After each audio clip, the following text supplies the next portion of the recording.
Bonsoir à tous et bienvenue à ce deuxième cours sur la gestion de projet. Donc aujourd'hui, nous allons parler essentiellement du cadre organisationnel, dans quel environnement, dans quel contexte se déroulent les projets et quel type d'autres activités ou encore d'autres structures existent dans cet environnement-là. Alors, avant d'aller de manière plus spécifique au cadre organisationnel, je vais aborder avec vous une synthèse très rapide que j'appelle la structure oiseau. Vous ne verrez pas ce terme-là dans le PMBOK, mais c'est un acronyme, c'est une méthode mnémotechnique pour vous permettre d'avoir un peu une idée globale. Le cadre organisationnel proprement dit, il sera là, donc on parlera de la logique portefeuille, programme, projet et opération. Ensuite, il y aura ce que nous appelons la logique d'intervention, c'est-à-dire le cadre logique. Et cet aspect est très développé pour les projets de développement. Donc, dans les projets d'entreprise, on en parle très peu, mais dans les projets de développement, on en parle beaucoup. Dans la démarche du cadre logique et de la logique d'intervention, il y a d'abord une dimension stratégique qui est abordée, comme au niveau des projets d'affaires. Et dans la dimension stratégique, c'est tout ce qui est vision, mission, valeur, but, objectif, axe stratégique. Et après, il y a une dimension réalisation ou logique d'intervention proprement dite. Et puis, il y a une dimension de maîtrise. Et on verra tout ça en détail par la suite. Nous marquons ici un point d'honneur à rappeler que dans la logique de développement, parce que vous voyez ici j'ai écrit cadre logique et approche développement, en termes d'approche de développement ou de logique de cycle de vie, nous avons trois grandes familles, même s'il existe d'autres déclinaisons, mais nous avons trois grandes familles. C'est la famille des projets de type waterflow, c'est-à-dire prédictif. Ensuite, la famille des projets de type agile. Et quand on parle des projets de type hybride, c'est qu'ils combinent des aspects d'agilité et d'aspects de prédictivité. Donc ça aussi, on aura l'occasion d'en parler en détail dans le prochain cours. Après, il y a ce que nous avons appelé la logique séquentielle. Donc, comment se déroulent les événements. Et ça, c'est à tous les niveaux du projet, à tous les niveaux des opérations, à tous les niveaux de l'organisation. Toujours planifier, dérouler, contrôler, ensuite améliorer. Plan, do, check and act. Alors, vous voyez que cette logique-là rencontre les 5 grands groupes de processus selon le PMBOK dans sa version 6. Donc, le groupe processus de démarrage et de planification, d'exécution, de maîtrise et de contrôle et de clôture. On parlera aussi du PDCA, mais c'est vrai qu'on ne va pas trop s'étaler dessus. Il faut juste comprendre cette notion globale. Donc, à chaque fois que vous êtes à un moment donné du projet, vérifiez vous êtes à quel moment. Si vous êtes en train d'exécuter, assurez-vous que vous avez planifié ce qui est en train d'être exécuté ou que ça fait partie justement d'une action planifiée, que ce soit des planifications de routine ou des planifications spécifiques. Ensuite, vérifiez après si ce que vous avez réalisé correspond à ce que vous avez planifié ou s'il y a eu des changements, ainsi de suite.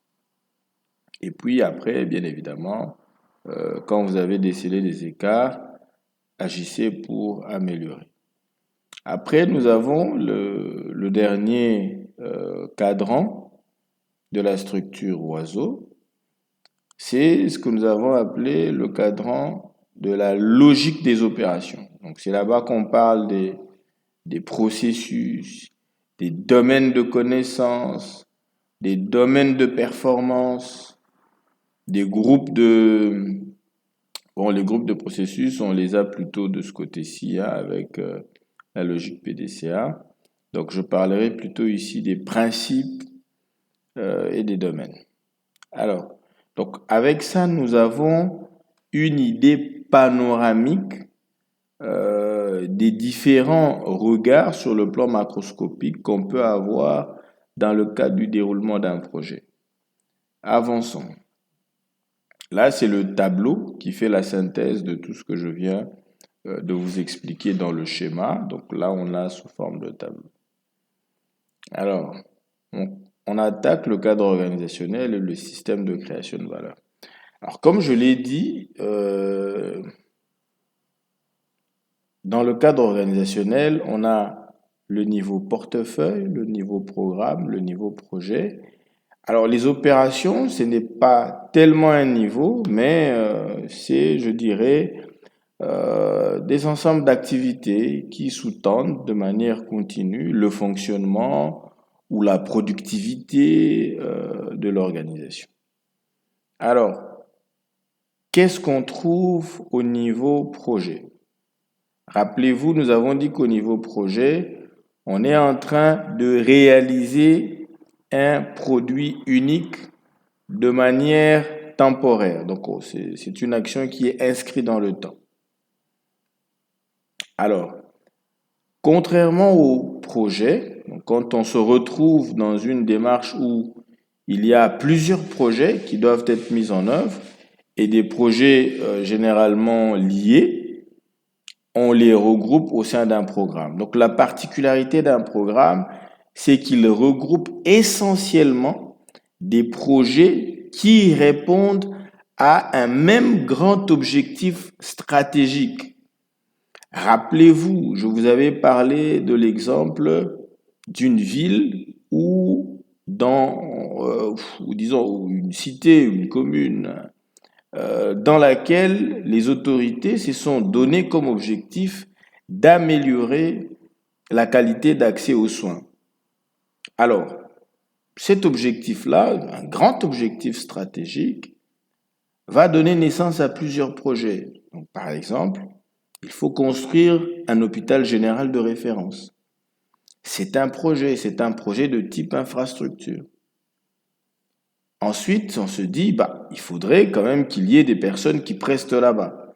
Et donc, au niveau de l'université locale, on décide de développer une filière infirmerie ou une filière médecine. Donc là aussi, c'est un projet. Donc le projet de développer ou de construire et déployer une université qui va former les prestataires qui vont travailler au niveau de cette entité. Et ce n'est pas tout. Donc, on décide également qu'il est important d'acquérir des équipements. Et donc, on va lancer un projet d'acquisition et d'installation des équipements liés à l'hôpital général de référence qui va être construit et peut-être des centres de référence, des centres de santé de référence également. Par la suite, on se dit encore que ce n'est pas tout et que on a besoin aussi des intrants. Et là aussi, on développe un projet. On se dit qu'on va plutôt encourager l'utilisation des intrants locaux. Et donc, on développe un projet en parallèle qui aura pour mission de structurer des paquets minimum de produits en médicaments et tout ça. Donc, il faudra faire des registres. Donc, vous voyez, dans cet exemple-là, nous avons dans un même programme plusieurs projets qui concourent à la réalisation d'un même objectif stratégique. Et parfois, ces projets sont liés de manière à ce que l'un a besoin des outputs de l'autre pour évoluer. Donc, on peut bien acheter les infrastructures, les équipements et les avoir, mais s'il n'y a pas d'infrastructure, c'est compliqué de les déployer. Et vice-versa, on peut construire les infrastructures, mais s'il n'y a pas d'équipement pour soigner les gens, c'est compliqué de déployer. Par contre, le niveau portefeuille, c'est un niveau purement stratégique. On y retrouve des programmes, des projets, même des opérations. Comme dans les programmes, on retrouve des projets et même des opérations. Dans le portefeuille, on retrouve tout le monde qui est là en dessous. Et la particularité, c'est que dans le portefeuille, c'est purement un découpage d'ordre stratégique. Ça peut être un découpage géographique, donc le portefeuille Afrique centrale. Ça peut être un découpage sectoriel, par exemple le portefeuille génie civil ou encore le portefeuille environnement et tout. Alors, maintenant, une précision. Ça ne veut pas dire que dans toute organisation, on est obligé d'avoir portefeuille, programme, projet, non. En fonction de la taille de l'organisation, de la complexité des choses, ainsi de suite, par exemple, un programme, on le met en place quand il nous permet justement de faire des économies d'échelle. Ici, des économies en termes de gains de performance. Ça peut être financier ou non, mais on a des gains de performance quand on pilote ces projets-là qui sont liés, on les pilote ensemble. Donc, par exemple, s'il n'y a pas un programme pour coordonner les tout, on peut faire venir les équipements 3 ans plus tôt et payer des frais d'entreposage pendant 3 ans. Parce que l'infrastructure n'est pas encore construite. Mais s'il y a un programme qui coordonne ça, on va s'arranger pour que les équipements arrivent peut-être 3 mois avant la fin des infrastructures et ainsi de suite. Même chose jusqu'au niveau portefeuille. Alors, un petit schéma. Là, vous avez un schéma d'une organisation, voilà, qui est là. Nous avons une organisation. Il y a un premier portefeuille, un deuxième portefeuille. Dans le premier portefeuille, vous avez 2 programmes et un projet qui est à l'extérieur. Et dans le deuxième portefeuille, vous avez un seul programme avec un projet à l'intérieur, mais 2 projets à l'extérieur. Et là, vous avez un programme qui est isolé, qui n'est pas à l'intérieur d'un portefeuille. Donc, et de la même façon, vous avez des projets qui sont aussi isolés. Donc, ce schéma permet de visualiser de manière claire la structure organisationnelle dans laquelle se déroulent des projets. Et les opérations sont là en support. Les opérations viennent soutenir tout le monde dans la mise en œuvre. Alors, je vous donne des exemples concrets. Donc là, je suis dans une brassicole. Dans cette brassicole, j'ai des projets et des opérations. J'ai 3 projets. Projet A, projet B, projet C. Le projet A, c'est la modernisation de l'usine. Ça, c'est un projet. La technologie a évolué, les équipements sont devenus vieillottes, les installations sont devenues vieillottes. Et donc, il y a un travail qui va être fait, inscrit dans le temps. Pendant un moment, on va mettre en œuvre des choses et dès qu'on a atteint l'objectif, on arrête. Ça, c'est un projet. Même chose avec un projet de certification ISO 22000. Rappelez-vous, nous sommes dans une brassicole et donc c'est de la consommation alimentaire. L'entreprise décide de se faire certifier ISO 22000 pour éprouver ses pratiques de sécurité et de gestion en matière de production de sa bière ou des autres boissons parce que c'est des choses que les gens consomment. Et là aussi, c'est un projet. Donc, quand l'objectif est atteint, on passe la main aux opérations. Après, le projet C, c'est le lancement d'un nouveau produit. Donc là aussi, c'est un projet. Lorsque le nouveau produit est fini, validé, accepté, mis sur le marché, le projet s'arrête, on passe la main aux opérations qui vont commencer à reproduire de manière répétitive cet élément-là. Au niveau des opérations, par exemple, production des boissons qui sont déjà sur le catalogue. Là, ce sont des opérations. Maintenance des machines, ça, ce sont des opérations. C'est des activités routinière, répétitive, qu'il faut réaliser continuellement. Logique de distribution, donc aller distribuer les boissons auprès des clients, auprès des centres de consommation, donc, et c'est routinière. Là aussi, on est dans une logique des opérations. Alors, très rapidement, un tableau qui rappelle la différence entre projet et opération. Alors ici, bon, vous avez les définitions, hein, le projet, activité temporaire et unique visant à créer un produit, un service ou un résultat spécifique, alors qu'au niveau des opérations, il s'agit d'activités continues et répétitives visant à soutenir les opérations courantes. Donc ici, tout ce qui va suivre en réalité derrière, c'est juste pour clarifier cette différence majeure entre les projets et les opérations. Donc, gardez à l'esprit, et cette question-là revient régulièrement. Donc, les questions sur projet versus opération, les questions sur projet versus portefeuille versus programme, ça revient toujours dans les examens PMP et CAPM. Donc, je vous encourage vivement à comprendre et à retenir cette notion. Alors, là, je vous donne l'exemple d'un portefeuille. Nous avons ici le portefeuille TANK, ça veut dire transition énergétique et neutralité carbone.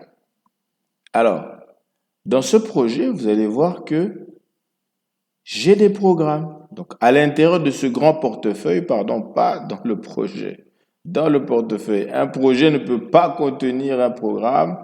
Au contraire, c'est un programme qui contient des projets. Alors, revenons à ce qu'on se disait ici. Donc, dans ce grand portefeuille TANK, nous avons deux programmes. Le programme 1, c'est électrification rurale par solaire. Et le programme 2, c'est agriculture. Le programme 2, c'est agriculture verte et résilience climatique. Et vous voyez que à l'intérieur de chaque programme, j'ai des projets. Par exemple, dans le programme d'électrification, j'ai un mini projet au Kassai, des kits solaires individuels à distribuer, une plateforme digitale de supervision, ainsi de suite. Donc, ça, c'est des projets. Et là, vous voyez, pour chaque projet, j'ai identifié les résultats attendus. Donc, même chose au niveau du programme 2, donc le système d'irrigation, les foyers améliorés, les banques de semences, ainsi de suite, ainsi de suite. Alors, vous voyez que dans ce portefeuille, il y a également des projets indépendants.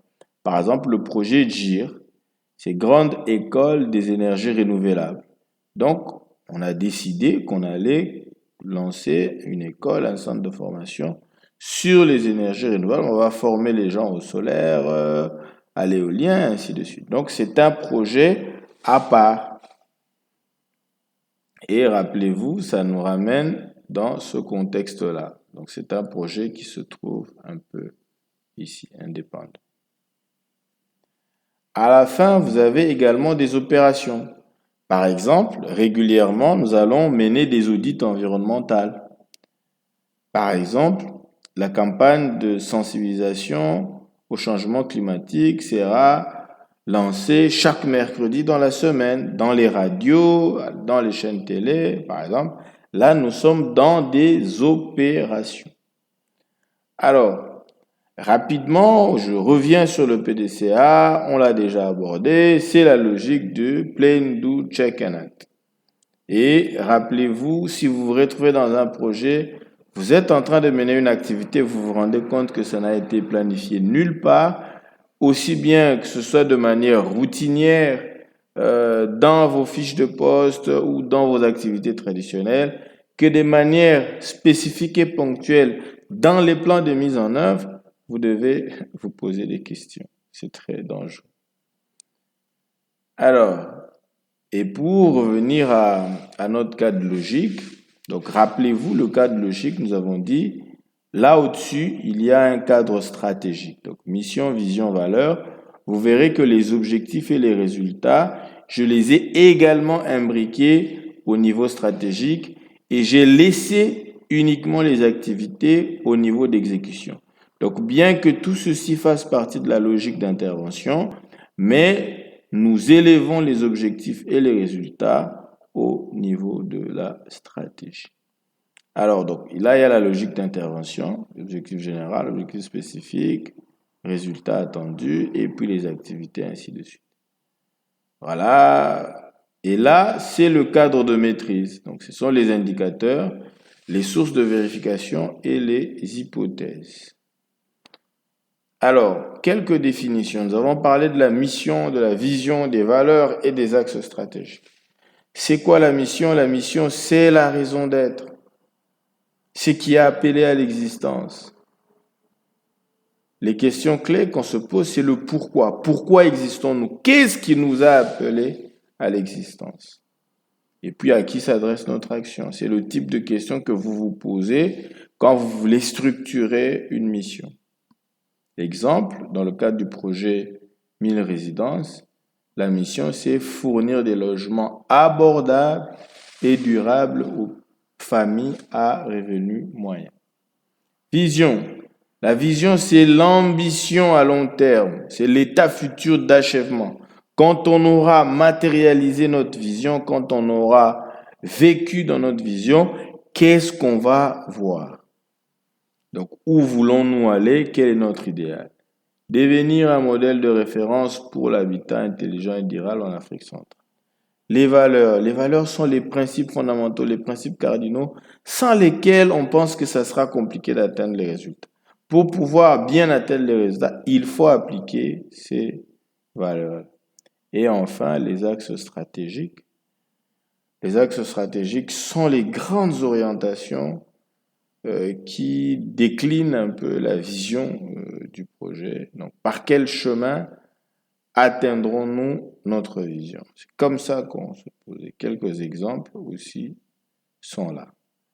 Alors, je vous ai préparé aussi un tableau avec plusieurs exemples pour vous permettre d'avoir une idée plus approfondie. Je vais prendre 2 exemples et puis le reste, vous pourrez lire parce que vous aurez la documentation. Apple, qui est, aujourd'hui le géant, l'un des grands géants de la tech, avec les GAFAM et les autres dragons d'Asie qui arrivent. Mission, concevoir les meilleurs produits du monde et laisser une empreinte positive dans les vies. C'est ça qu'ils estiment être leur raison d'être. Vision, rendre l'expérience utilisateur plus simple, plus performant et plus créatif dans un monde connecté. Donc, quand les utilisateurs pourront